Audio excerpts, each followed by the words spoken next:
എന്റെ നാട്ടിലൊരു സഹോദരൻ മരണപ്പെട്ടു. അദ്ദേഹത്തിന്റെ പേര് റിഫാഇ എന്നാണ്.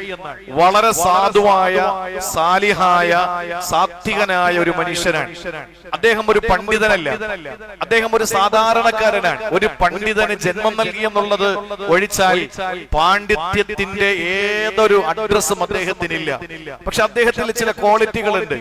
അദ്ദേഹം അവസാന സമയം വരെയും 1/2 കിലോമീറ്ററിന്റെ മുകളിൽ 1 കിലോമീറ്ററിന്റെ അകത്തുള്ള ഒരു നമസ്കാര പള്ളിയിൽ എല്ലാ വഖത്തിനും നടന്നു പോയി ജമാഅത്തായി നമസ്കരിക്കുന്ന ഒരു മനുഷ്യനാണ്.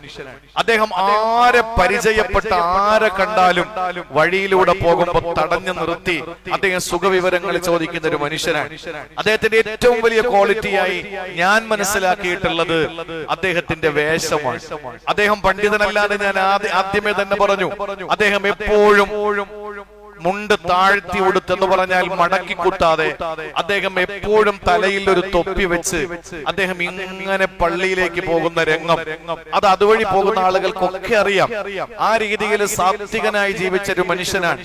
അദ്ദേഹത്തിന്റെ ആദ്യ രാത്രിയാണ്. അള്ളാഹു ഖബറിനെ വിശാലമാക്കി കൊടുക്കുമാറാവട്ടെ.